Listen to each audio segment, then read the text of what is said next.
Hi, we're going to focus on simple covalent, and without further ado, let's just dive in.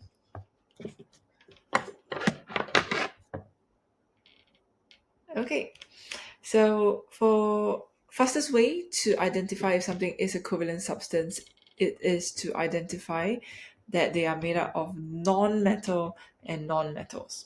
Okay, so the most common examples are part one, the diatomic molecules.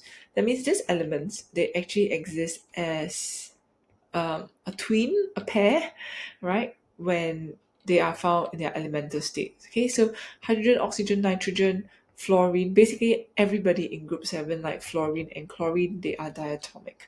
If I were to go all the way up to my periodic table, you can see that there's a pattern. Go take away everything. Okay. Oh, I should keep my staircase line because you will get to see where they are. Staircase line starts from between boron and aluminium. Okay, so if I were to highlight those diatomic molecule, they're over here, and everybody in group 7. So can you see there's a pattern of where they are located? It will save you a lot of memory space if you have this at the back of your head, okay?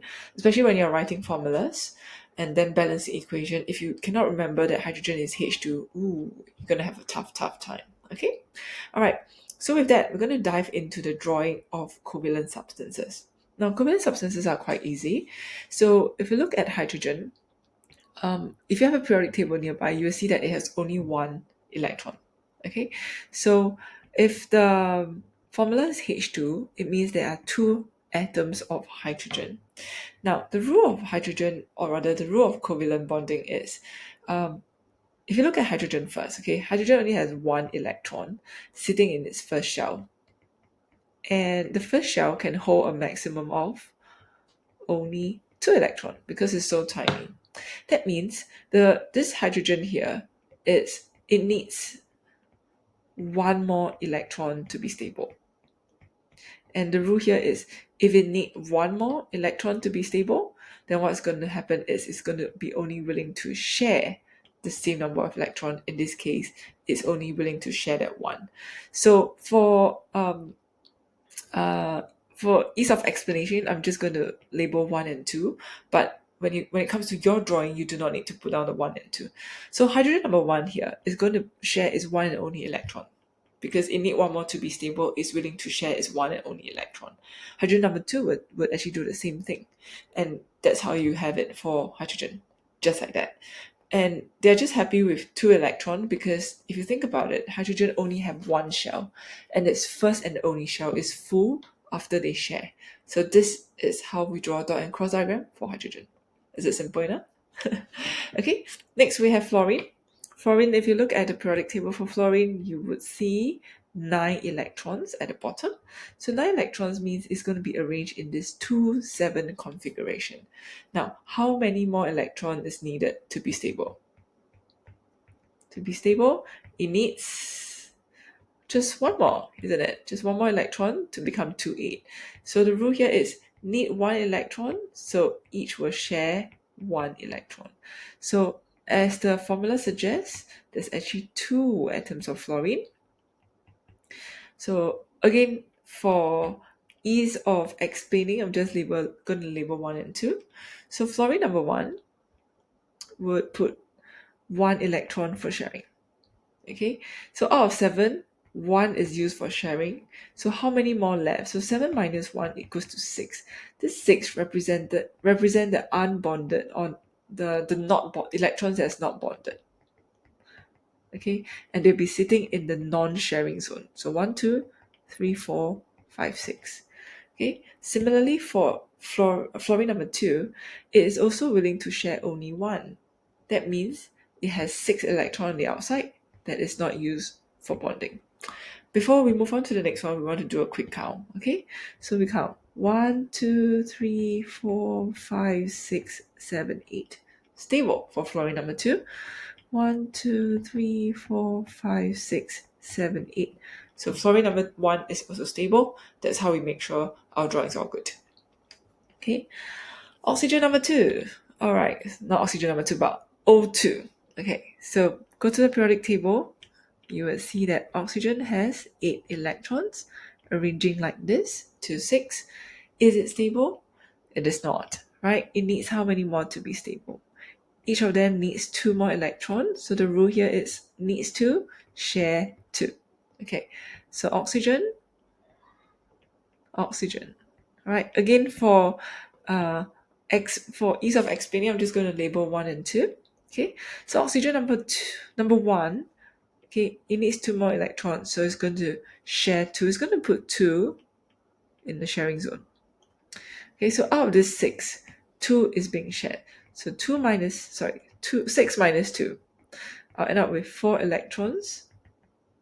There is not shared. So the 4 electron that's not shared is going to be outside, not in the sharing space. 1, 2, 3, 4. By the way, what do I mean by the sharing space is this overlapping space. This is the sharing zone. Okay, so the electrons that are not shared, they cannot be found inside here. Okay, and oxygen number 2, it's going to put 2 in the sharing zone, and the remaining 4 will be outside. And if you do a quick count, you'll see that 1, 2, 3, 4, 5, 6, 7, 8. Each of them will have 8 electrons in the second shell. That makes it really stable. Okay, bear in mind what I've drawn here is only valence electrons. That means electron in the last shell. If you are required to draw the inner shell, then this is how it will look like. So you will draw one more, because oxygen has 2 shells, right? See, the first shell is actually holding 2 electrons, so you should include this as well. And then oxygen number 2 will have this. Okay, so this is a full structure. Okay, because it includes it includes all the shells, the first shell even. Okay, next one, nitrogen. Nitrogen, it's going to be 7 electrons. So it's 2, 5. So how many more to be stable? Needs, because the second shell can hold up to 8 electrons, right? So it needs 3 electrons to be stable. So it needs 3, share 3. Okay, so each nitrogen will want to share 3. Nitrogen 1, nitrogen 2. Okay, so I'm going to focus on nitrogen 1 first. Nitrogen 1 will put 3 in the sharing zone, right? But all in all, it should have 5. So 5 minus 3, you end up with 2 electrons that is not shared. Where should you put these 2 electrons that is not shared?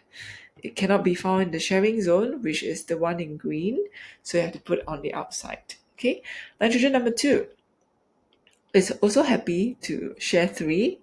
I'm going to put 1, 2, 3, and then the other 2 will be on the outside. Okay, so this is how we do dot and cross diagram for diatomic.